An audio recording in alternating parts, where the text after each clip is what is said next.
D'abord, bonjour à toutes et à tous. Du coup, tout le monde a eu le temps de se connecter, c'est très bien. Bienvenue dans ce deuxième webinaire de l'association IMS, Information pour le monde suivant, dont le thème est Quelle information pour un monde soutenable. Je vous rappelle que notre association reconnue d'intérêt général travaille au repérage et à la promotion des informations utiles d'intérêt collectif pour répondre aux grands enjeux actuels. La paix, on était avec le cher Bentounès sur la paix la semaine dernière, l'environnement, la santé et l'éducation. Je m'appelle Didier Pourquerie, pour ceux qui ne me connaissent pas. Je suis journaliste et vice-président de l'association IMS. Notre invité aujourd'hui est donc Philippe Biwix, ingénieur et essayiste, spécialiste des questions environnementales. Bonjour Philippe, donc, et bravo de ce parcours du combattant. Permettez-moi de vous présenter en quelques mots. Je ne voulais pas le faire avant que vous soyez branchés parce que c'est discourtois. Vous êtes né en 1971, vous êtes ingénieur centralien, auteur notamment aux éditions du Seuil récemment de Le Bonheur, c'était pour demain, une réflexion sur les limites du progrès et de la croissance, et de L'âge des low-tech vers une civilisation techniquement soutenable. Vous êtes spécialiste de l'épuisement des ressources minérales, notamment, et promoteur des low-tech. Vous êtes par ailleurs membre du conseil d'administration de l'Institut Momentum, laboratoire d'idées qui pense l'après-civilisation industrielle. Et d'ailleurs, son slogan est l'Anthropocène et ses issues. Alors, ma première question, c'est autour des low-tech, puisque l'IMS se concentre sur les informations utiles d'intérêt collectif, les low-tech comme solution à la fois économique et sociétale. Alors, on parle des low-tech comme partie intégrante du concept d'innovation frugale. Est-ce que vous pourriez nous parler aujourd'hui de l'état de cette solution? Ouais, alors d'abord peut-être quelques mots sur les low-tech, même si je finis par me lasser avec le temps C'est sur, pour sur ça que des j'avais questions. Vous évité avez eu de vous poser la l'élégance de ne pas question. poser, Didier, qui est mais alors c'est quoi les low-tech? Parce que voilà, parfois il faut quelques minutes pour rentrer dans le sujet. Bon, en fait, moi, je pensais pas en utilisant ce terme que bon, finalement il progresserait un petit peu dans les milieux autorisés, on va dire. Moi au départ, je pars enfin, tout ça, ça part d'un scepticisme justement sur la promesse technologique. Alors, c'est un scepticisme qui est un petit peu ancré dans l'histoire parce qu'en fait, on va dire le coup de la voiture volante, de la voiture autonome, de repousser l'âge de la mort, des robots qui vont travailler à notre place. Alors maintenant, c'est plutôt l'intelligence artificielle et les logiciels qui travaillent Oui, à notre place, mais c'est pas la première fois qu'on nous fait le coup, hein. On peut s'amuser à remonter les promesses qui datent des années 80, 70, 50 et même avant. On peut même aller tracer ça jusqu'à la Nouvelle Atlantide de Francis Bacon. Donc ça nous projette au XVIIe siècle. Et bon, évidemment, ça serait stupide de nier le progrès technologique totalement incroyable qu'il y a pu avoir, évidemment, avec l'électronique, avec la miniaturisation, avec le progrès de la chimie, des batteries. Donc c'est vrai que ça laisse penser que les drones autonomes volants à la Uber ou à la Airbus vont effectivement sillonner le ciel dans quelques années.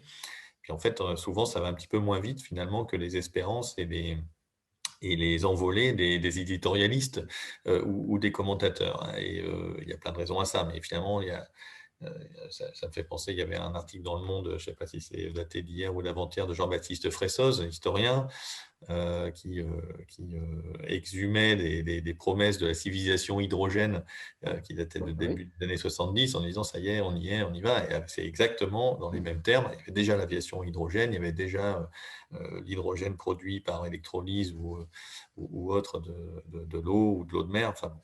Et on y est encore, et j'ai peur qu'en 2030 ou en 40, on soit encore en train de fantasmer l'hydrogène. Donc il y a un premier, voilà, on va dire, scepticisme sur le fait que bah, l'espèce humaine aime bien rêver de technologie, entre autres, mais aussi d'autres choses, et qu'on a un peu tendance, à chaque fois qu'il y a des découvertes et des avancées scientifiques, à tout de suite projeter un peu le monde des exponentiels et du déploiement très rapide.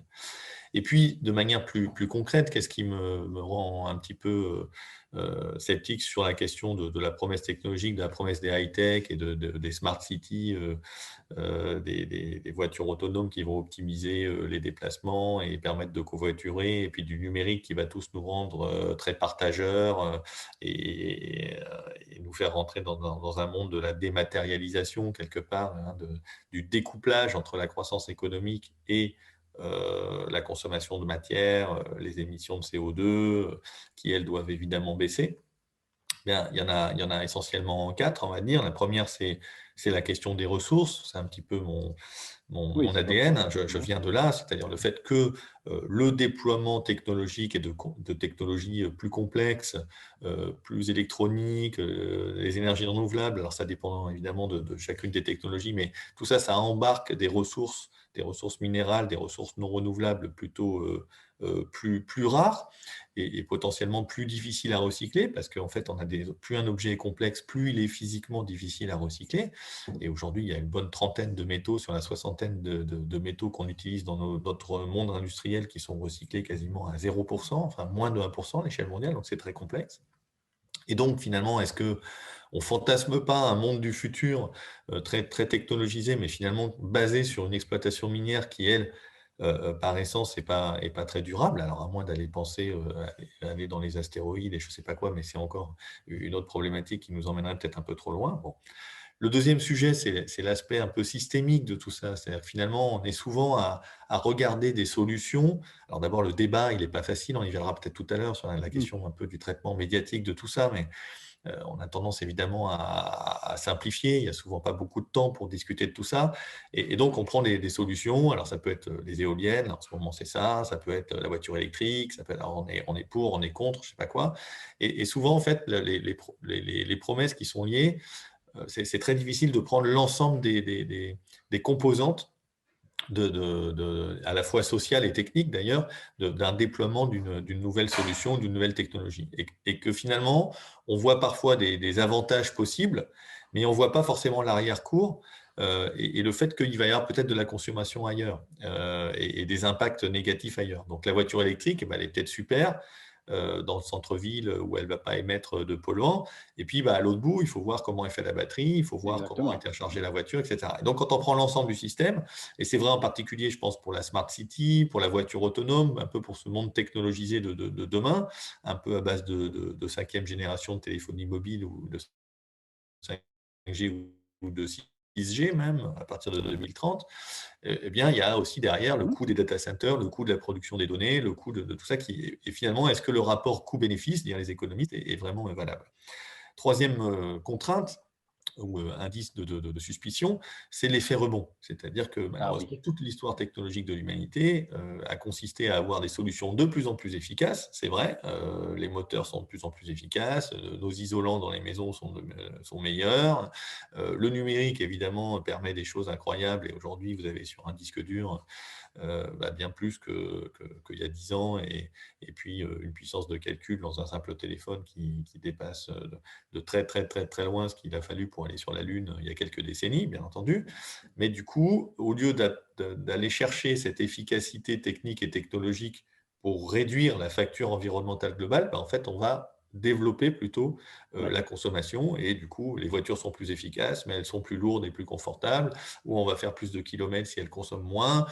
Si on isole les maisons, eh bien, en fait, on va augmenter la température de confort et donc on va perdre on va consommer finalement la même quantité. C'est vraiment des choses qui sont avérées et prouvées, hein. Je veux dire, en Allemagne, ils ont mis 340 milliards d'euros sur la table pour la rénovation énergétique et ils ont gagné 1 kWh par mètre carré par an, c'est-à-dire quasiment rien. Et la seule solution enfin la seule explication qu'ils ont trouvée, c'est que tout a été mangé par de l'effet rebond. Donc voilà, ressources, recyclage qui Oui. devient plus difficile, l'effet systémique, l'effet rebond. Puis il y en a un dernier, alors ça c'est celui qu'on a peut-être micro-expérimenté aujourd'hui, c'est la résilience. C'est finalement de dire, alors c'est très compliqué, la notion de résilience, c'était un mot qui commençait à devenir un peu magique déjà Mmh. dans les territoires avant la crise sanitaire. Alors maintenant, après la crise sanitaire, c'est devenu le mot quasiment fétiche, mais c'est très difficile à définir. Mais voilà, l'idée de dire finalement, plus on a des choses très technologiques, enfin, vous voyez, le côté où on se dit finalement, après 18 mois de quasi-confinement, de crise sanitaire, on est encore en train de cliquer sur des sapins de Noël et des feux rouges pour réussir à se connecter. J'ai pas très Ça vous envie a... Oui, personnellement. Enfin, vous savez, c'est un peu ce syndrome de l'informatique où des fois, il suffit de redémarrer l'ordinateur et le truc qui marchait pas finit par marcher. Bien, finalement, si on confie nos vies, quelque part, alors on le fait déjà un peu, évidemment, hein, et même beaucoup, mais encore plus, disons, et que, je ne sais pas, votre porte d'entrée, elle s'ouvre avec un dispositif de reconnaissance faciale oui, ou un truc à ADN, que votre robinet d'eau, il coule seulement si le data center stocké au Groenland et le capteur qui a été fabriqué en Asie du Sud-Est et je ne sais pas quoi fonctionne bien, et si vous n'avez pas perdu votre mot de passe. Enfin, il y a quand même une question autour de ça. Voilà. Et je trouve que la crise sanitaire a été intéressante de ce point de vue-là, parce que finalement, il y a eu résilience, on peut dire ça, entre guillemets, ça a tenu, hein. mm, Mais ça a tenu finalement avec une complémentarité, on pourrait dire, de high-tech et de low-tech. C'est-à-dire qu'il tout à fait. y a eu le high-tech avec le vaccin, les vaccins qui sont sortis très très vite, c'est d'ailleurs très impressionnant, avec évidemment l'hospitalisation, etc., pour les gens qui le nécessitaient. Et puis, il y a eu aussi, alors, les usages numériques, certes, hein, d'ailleurs. Bon. Et puis, il y a eu aussi le low-tech, finalement, qui a été une réponse affreusement comportementale, finalement, hein, avec des gestes barrières. Alors, il fallait se moucher dans son coude au début, puis après, on s'est dit, ah, ça ne suffit pas de se moucher dans son coude, ça serait pas mal de porter un masque, mais on n'en a pas. Tiens, bah, vous avez qu'à le fabriquer vous-même. Puis après, bon, voilà, ça a de fil en aiguille, mais globalement, finalement, on s'aperçoit que les solutions sont rarement technologiques et sont plutôt socio-techniques. Alors, des fois, là, en version crise sanitaire et confinement, c'était un petit peu désagréable parce que les comportements et les usages, ils ont été un petit peu contraints, Mm. évidemment, pour le bien commun, semble-t-il, on va dire, par la puissance publique. Mais voilà, on peut tout à fait imaginer qu'il y aurait des trajectoires de transition environnementale, énergétique, qui soient un petit peu plus démocratiquement, voilà, avec un engouement derrière. Voilà. Et c'est ça un petit peu l'idée derrière des low-tech, quoi. Alors, pourriez-nous nous donner quelques exemples de systèmes low-tech qui ont avancé? Moi, je vais vous dire très honnêtement, chaque fois qu'on me parle de low-tech, je pense à ce chouette téléphone développé aux Pays-Bas, dont tous les morceaux sont à la fois recyclables, il est parfaitement réglable et on peut le réparer facilement, etc. Sauf que, et il est même, on peut même l'acheter dans les boutiques Orange, sauf que personne ne l'achète.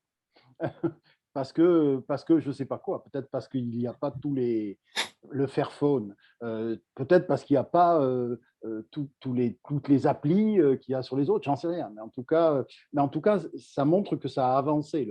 Oui, Le- alors c'est un bon exemple parce que enfin, moi, ce que j'aime, le Fairphone est un joli exemple parce que d'abord, c'est un exemple qui se passe dans le monde de la tech, de la high-tech. Donc, Exactement. et sachant qu'effectivement, déjà, le low-tech en tant que tel est déjà un petit peu repoussoir comme mot, hein. Donc, vous pouvez, alors peut-être, vous pouvez imaginer de dire, ah, tiens, j'ai une maison low-tech, oui, c'est un château du Périgord du XVIIIe siècle.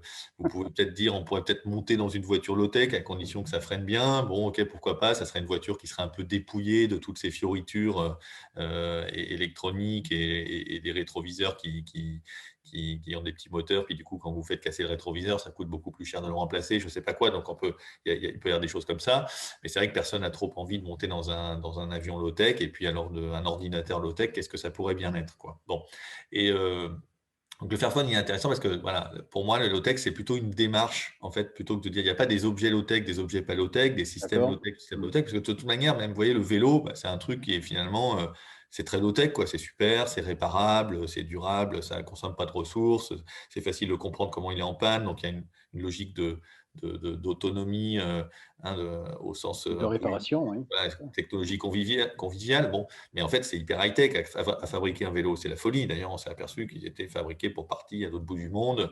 Il y a un mécanisme de frein, des Oui. câbles de frein, bah, c'est de la métallurgie complexe, etc. Bon, il faut vulcaniser le caoutchouc. Enfin, ça se fait pas sur un coin de table. Donc, et pourtant, quand vous l'avez en main, après, ça va fonctionner. Donc, pour moi, c'est toujours une démarche. C'est un peu comme le zéro déchet, finalement. On n'est jamais complètement zéro déchet, mais on peut toujours progresser.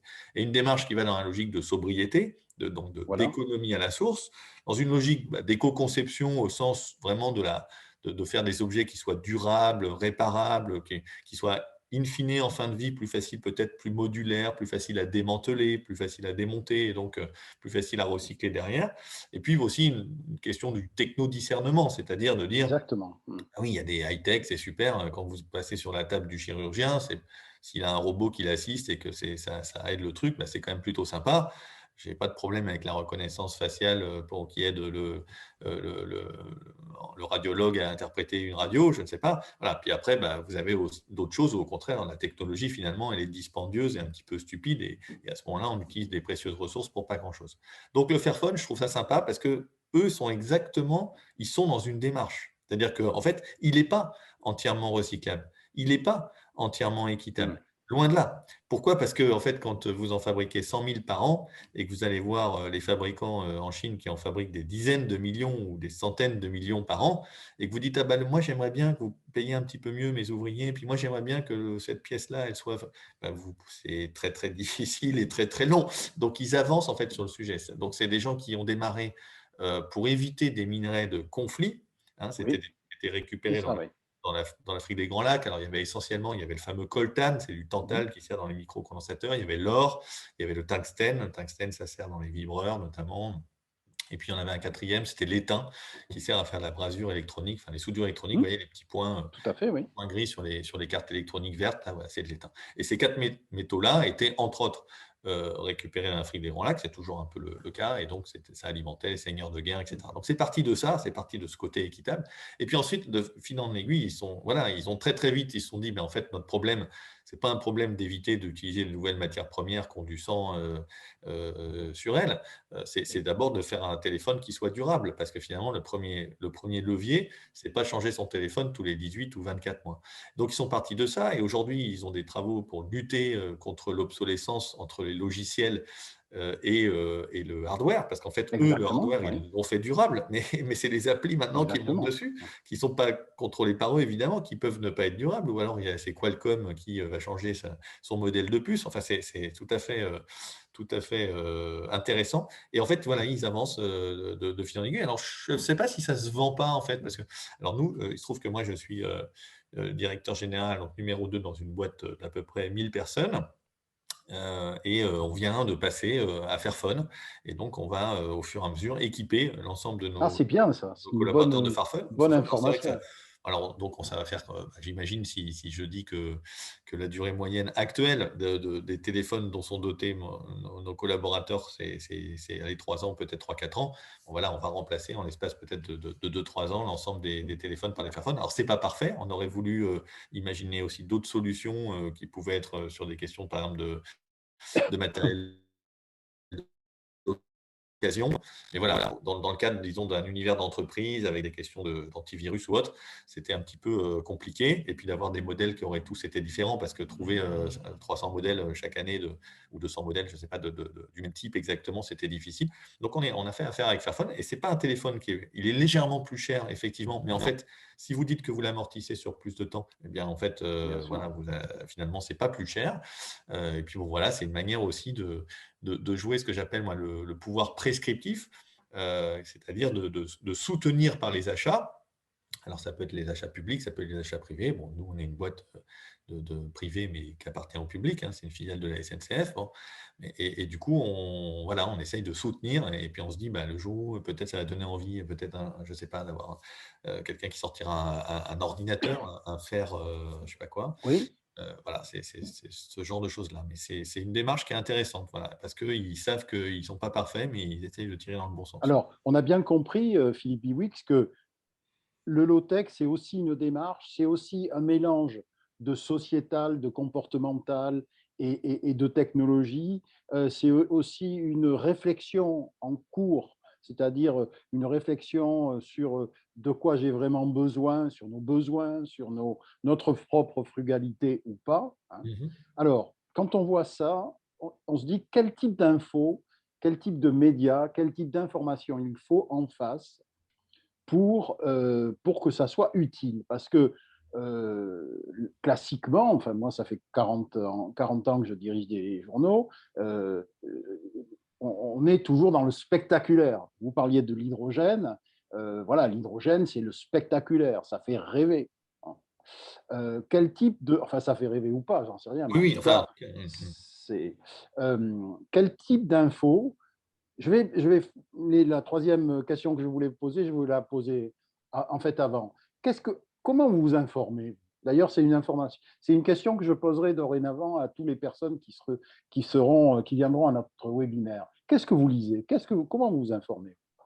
alors moi, je suis peut-être pas un bon exemple, j'en sais rien, parce que alors il y a j'avais déjà, alors à l'époque où la télévision était un média important et principal, j'en avais déjà pas. Ça m'a sans doute aidé à écrire quelques livres. Donc je suis pas un grand fan j'écoute assez peu la radio aussi. Et donc en fait, je suis souvent en fait en réaction avec des gens qui voilà, réalisent pour moi une sorte de veille, on va dire ça comme ça, mais de manière informelle, plutôt sous le mode en disant: «Ah, tu as entendu, Le hier, réseau, quoi. il s'est passé tel truc, il faut que tu ailles regarder écouter cette émission» ou bien, voilà. Donc je suis un peu en réactif et j'essaye de lutter contre comment on appelle ce syndrome-là? Le fear of missing out, là, le Oui, FOMO, sur le mode: «Ouh là là, j'ai pas été regarder ce qui a été publié aujourd'hui, sur, Le Figaro ou Le Point, donc c'est il catastrophe, peut j'ai pas manquer quelque quelque chose». chose. Je Ouais. suis pas trop comme ça.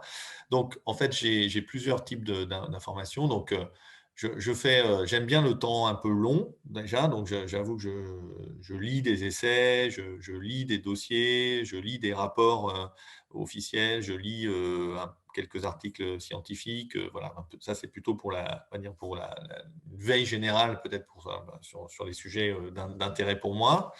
Ensuite, je reste assez attaché, assez traditionnel sur un certain nombre de médias généralistes, on va dire. Donc, ça peut être, voilà, les grands journaux, du soir ou du matin et je papillonne un petit peu. Alors ça, c'est à travers peut-être mon rôle professionnel où du coup, j'ai une revue de presse qui sort quand même avec, voilà, Oui, quelques c'est ça, hein. donc du coup, ça me permet un petit peu d'aller voir, et finalement de voir passer, avec le complément des gens qui font un peu de veille pour moi. Et puis je regarde avec, je ne vais pas dire avec attention, mais avec, étonnement plutôt, l'émergence quand même d'un certain nombre de nouveaux médias, alors qui sont plutôt, enfin il y a les 2 modes en fait. Il y a le mode un peu des blogueurs quoi et puis Oui, le mode des youtubeurs, on va dire ça comme ça. Enfin moi c'est comme ça que je les segmente un petit peu, où on voit quand même arriver des choses assez étonnantes, à la fois en termes de contenu. Alors, par exemple, il y a un site, alors je ne veux pas faire de la pub, non, forcément mais courageuse, mais on en parle justement. voilà, vous avez par exemple un site qui s'appelle Bon Pote, voilà et voilà est de plus en plus sur des questions environnementales. Il n'était pas forcément complètement, au départ et puis alors voilà, avec des papiers qui sortent, qui sont plutôt de bonne tenue, bah, sur la question d'effets rebonds, sur la question, du changement climatique, sur la question de solutions comme ça. Donc il y a des choses assez marrantes qui sortent. Hem Bon, c'est un exemple, mais il y en a deux, voilà, il y en a plusieurs autres, je pense. Et puis, du côté des youtubeurs, il y a aussi tout un travail alors soit ça prend la mode un peu de humoristique. Alors il y avait un moment, Mmh. il y avait le gars, comment il s'appelait? Professeur Feuillage qui faisait des petites Oui, tout à vidéos fait, sur ouais. les questions environnementales. Vous avez, voilà, vous avez des gens là soit sous forme podcast ou soit sous forme vidéo qui voilà, s'intéressent un peu à ces sujets-là et avec des formats qui, parfois, bah, ça peut aller jusqu'à Thinkerview aussi, forcément, Oui, vous avez enten vous vous avez avez vu été invité 2 fois à moi, Thinkerview. j'ai été 5 fois, 5 5 fois. fois? Ah J'ai oui, mon bah, rang dis de donc, serviette là-bas, mais c'est un petit peu le hasard, en fait. Je suis passé une première feuilleton. fois et puis après, je suis passé une deuxième fois avec, Jean Covici Oui, et puis après je me suis retrouvé embarqué dans un débat avec Laurent Alexandre, c'était un peu douloureux, et en fait, une fois, il n'a pas pu venir, donc j'y étais tout seul, puis après j'y suis retourné. Enfin bon, voilà, c'est un peu un concours de circonstances, mais voilà, enfin, c'est un temps long. Finalement, on aurait dit dans le monde d'avant, enfin d'avant internet, c'est un peu des formats à la France Culture, on va dire, hein, d'une certaine oui, c'est des revues aussi, hein, on a un invité, on laisse passer, on laisse parler, on laisse le temps. Bon, voilà et donc on voit réémerger ça finalement face à l'immédiateté, face au format très court, peut-être imposé dans des médias plus traditionnels, et y compris sous forme écrite d'ailleurs ou sous forme voilà, de publications un peu en temps réel, et cetera, qui nous je pense qui crée une certaine tyrannie quand même de la share of voice, quoi, hein. C'est faire hein, oui, il faut oui. faire du titre clinquant, il faut avancer vite, il faut, sortir l'info plus vite que les autres, donc qui aide pas forcément à s'inscrire dans du temps long, dans des dossiers, des investigations. Eh bien, il y a finalement ce format réapparaît sous une autre forme sur Internet, avec finalement enfin, des succès assez incroyables, me semble-t-il. Enfin, Oui. en tout cas, c'est vrai que les médias traditionnels, on va dire, c'est vraiment sympa de passer dans l'IB, quoi, parce que pour un peu être provoque, voilà, ça institutionnalise un petit peu, mais c'est pas forcément là qu'on va toucher aujourd'hui le plus de personnes par rapport à des nouveaux médias. Donc c'est assez Alors, étonnant. on les touche avec quoi? Avec des idées, parce que nous, à IMS, on réfléchit sur de l'information utile. Mmh. Alors, comment est-ce que vous verriez, vous, euh, pour ce, pour ce monde un peu low-tech, pour ce monde qui réfléchit, pour ce monde qui teste, etc., de l'information utile? Ah, moi, je pense qu'il y a pour moi, c'est un peu comme la pêche, on va dire, quoi. C'est l'information, c'est-à-dire que finalement, vous pouvez pas dire à un moment, j'ai un dispositif de pêche et puis voilà, c'est un filet et puis je vais passer mon filet et puis je vais ramasser tous les poissons, enfin tous les poissons. Je dis pas qu'il faut ramasser tous les poissons, vous voyez ce que je veux dire? Parce que J'appelle Bloom tout de suite, là. voilà, ou alors non, plutôt c'est un peu allez, je vais comparer ça pas à la pêche, mais plutôt à la c'est comme pour les impôts ou les taxes, quoi. C'est-à-dire qu'à un moment, si vous voulez ramasser tout le monde, si vous avez un unique impôt très simple, et ben, vous récupérerez jamais, tous les fraudeurs ou je ne sais pas quoi. Donc il faut installer, des casiers, installer, de la palangre, des lignes et puis du Oui, oui. filet et puis c'est un peu l'ensemble des dispositifs qui finalement peut, à un moment, vous faire une solution qui fonctionne. Et je pense que c'est la même chose dans les médias. C'est-à-dire que il faut, je pense, des logiques effectivement d'expertise et des endroits alors, le problème de l'expertise, c'est que le monde est devenu tellement complexe que la couche d'expertise peut être elle-même actrice à travers l'expertise qu'elle fournit Oui. du jugement de valeur. C'est très difficile finalement de se dire pour ou contre la 5G. Si vous écoutez l'expert Philippe Biwix, vous dites bah oui, c'est n'importe quoi la 5G. Puis vous écoutez l'expert d'Ericsson, il va vous dire ah ouais, c'est pas mal la 5G, ça a été Ou bien de réussi. l'INRIA même. Hein, ou Les de experts ah, voilà, de exactement. l'INRIA. Donc ça devient difficile. Alors il y a des avancées sur des questions des sciences citoyennes, sur comment voilà, faire cette interaction entre un monde de plus en plus complexe, pointu et difficile, pour essayer de se faire une idée sur finalement, est-ce que c'est bien, pas bien de faire des OGM version CRISPR-Cas9 ou bien si c'est pas pareil de faire des OGM où on a juste bombardé ça de quelques rayons pour les faire une espèce de mutagénèse accélérée. Ouais, je prends un exemple, et volontairement un exemple un petit peu complexe. Et finalement, pour se faire une idée là-dessus, en disant oulala, c'est les mêmes, ou alors il y en a un qui est plus dangereux que l'autre, ou le contraire. Eh bien, le citoyen moyen dont je fais partie, pour le coup, sur des sujets comme ça, bien malin, qui peut se forger une opinion. En tout cas, il faut passer du temps. Donc, il faut des médiateurs. Et Oui, les médiateurs, ils auront du mal à avoir une neutralité. C'est tout de l'expertise, hein, je pense. C'est le problème de débat public, c'est pas nouveau, mais c'est que ces médiateurs eux-mêmes, finalement, on va les chercher potentiellement chez des acteurs de l'industrie, enfin, qui sont enchâssés dans les débats sous-tendus, donc qui sont potentiellement pas d'une neutralité médiatique parfaite. Donc ce rôle de média, de mise en débat, de mise en réflexion, me semble nécessaire. Après, je pense que c'est très à la mode. Il y a une question de récit en ce moment. Enfin, donc, oui, ce côté un peu de recréer des imaginaires, surtout dans un monde où peut-être il y a le récit dystopique est en train de gagner en puissance, parce que voilà, il y a toujours eu un petit peu, hein, c'est la logique de dire finalement c'était mieux avant, ah là là, et plus on vieillit, plus on trouve que c'était mieux avant parce que c'était le temps de ses 20 ans. Mais là, bon, ça prend des proportions plus fortes parce que même la jeunesse, finalement, commence à se dire finalement c'est quoi la promesse pour moi, pour mon trajet de vie, etc. Donc, face à la tentation un peu dystopique et collapsologue, il y a la question du récit, d'un récit positif de la transition. Est-ce qu'effectivement c'est possible? Est-ce qu'on se fait juste plaisir? Donc, je trouve que tout ce qui peut être effectivement témoignage, idées, partage d'idées, peut être très intéressant et en tout cas rencontre un succès tout à fait indéniable. Voilà. Et puis tout ce qui est mise en perspective, je trouve ça aussi intéressant. Je trouve qu'on a souvent un peu le nez dans le guidon.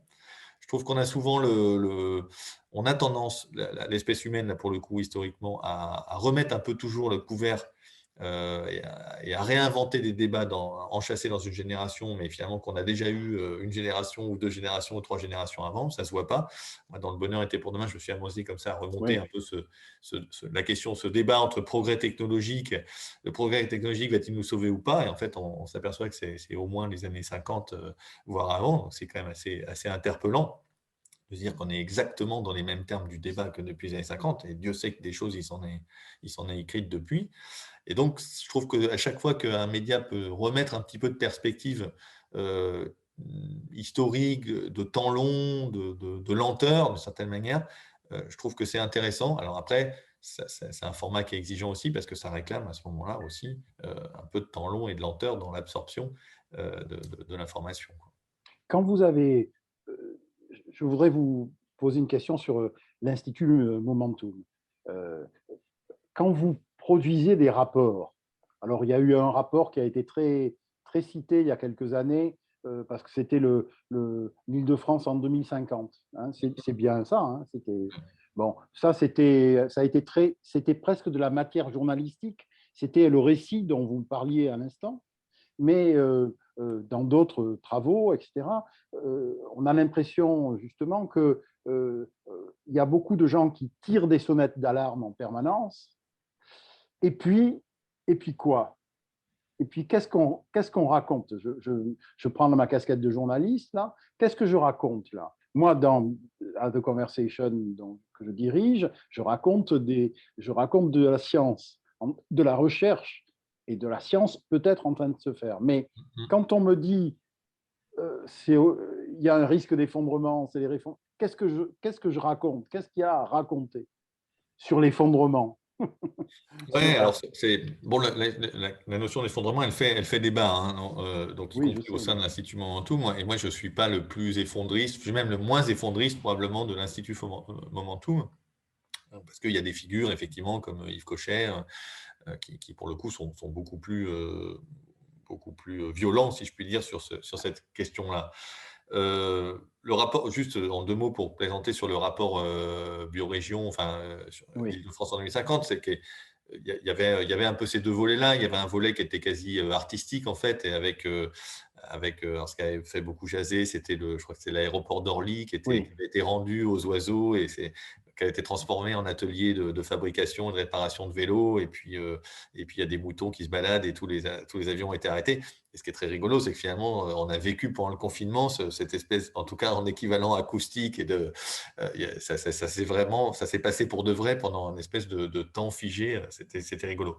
Puis à côté de ça, il y avait plutôt le volet biorégion sur la logique de dire finalement comment est-ce qu'on peut voilà, qu'est-ce qu'on va faire à l'échelle de métropoles comme ça qui effectivement sont pas résilientes pour le coup. Voilà, comment on peut réarticuler peut-être à l'échelle ce qu'on appelle une biorégion, un hinterland agricole et forestier avec une population et qu'est-ce que ça pourrait donner comme idée. Bon, voilà, donc c'est un exercice. Après, il se trouve que la gouvernance dans Momentum c'est pas c'est vraiment très pluridisciplinaire, avec voilà, des experts qui arrivent un peu de partout. C'est ça un petit peu la richesse et le plaisir de ça. Il y a de l'anthropologie, il y a de l'économie, il y a des Hmm. ingénieurs, il y a vraiment, voilà, il y a des sociologues, il y a un petit peu de tout. Et voilà, bon là, c'est un éclairage, mais voilà, Momentum se veut plus aller peut-être agitateur de réflexion et de porter le fer sur des sujets qui font un petit peu mal, sur effectivement la question du technosolutionnisme, sur la question de la décroissance ou pas, sur la question de... Voilà, plus que laboratoire d'idées au sens prescriptif de politique publique, quoi. D'accord.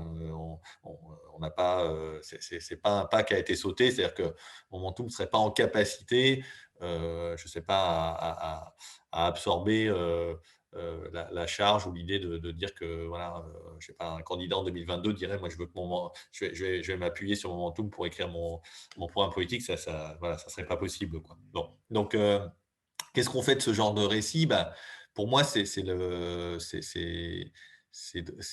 réintroduire un petit peu de doute dans un sujet, dans des sujets qui sont quand même souvent mainstream. C'est-à-dire que Voilà, alors après ça finit par bouger. Moi, c'est la notion que j'aime beaucoup là, que j'ai reprise, à Daniel Pauly là, sur la question de décalage des points de référence, la shifting baseline en anglais, que je trouve être vraiment totalement incroyable et intéressant, qui est la capacité de l'espèce humaine à la fois à oublier et Mmh. heureusement sans doute parce que quand on voit l'histoire du XXe siècle ou même avant, heureusement enfin, à la fois, il faut faire un devoir de mémoire parce que c'est important de s'ancrer dans le Oui, passé, mais c'est aussi important, de temps en temps de se regarder quand même vers l'avenir et pas juste dans le rétroviseur.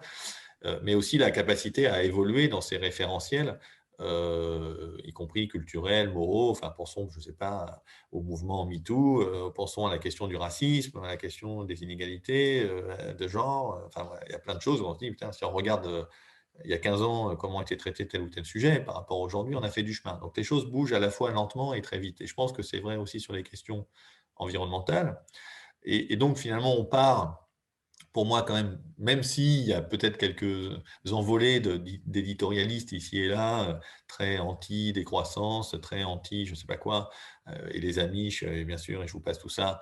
Heu, Même si voilà, on peut avoir l'impression qu'il y a une espèce de grand débat sur ça, globalement, en fait, c'est pas vrai. Enfin, quand on va dans les institutions, quand on va dans des, je sais pas, dans des salons professionnels ou autres. Globalement, tout ça reste très mainstream, on va dire et bah, oui, alors on peut décider d'appuyer plus ou moins vite sur les éoliennes avec plus ou moins de je sais pas, de subventions. On peut plus oui, ou moins taxer les voitures si elles sont, à 1,8 tonne ou à 1,5 tonne et cetera. Mais on n'est pas dans me semble-t-il, des des grandes idées d'évolution profonde, civilisationnelle ou autre, quoi.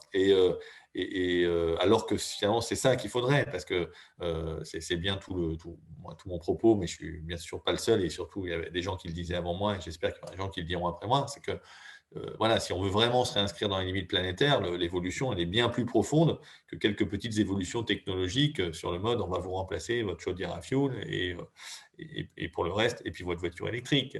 oui, Donc, et du coup, les récits, pour moi, c'est un peu ça. C'est-à-dire que c'est d'accord. finalement de réouvrir un peu le spectre en disant attention quand même, quand on regarde vraiment le truc, d'abord, il y a des choses peut-être qu'on ne s'imagine pas faisables et pourtant, bah, peut-être qu'elles le sont ou même peut-être que certaines personnes l'expérimentent, voire même que ça a été expérimenté dans le passé. Enfin voilà. Donc c'est réouvrir un peu le spectre des possibles et puis, alors avant je disais inoculer le virus, mais je peux plus utiliser c'est pas bien Non. maintenant, ça serait plutôt injecter le vaccin.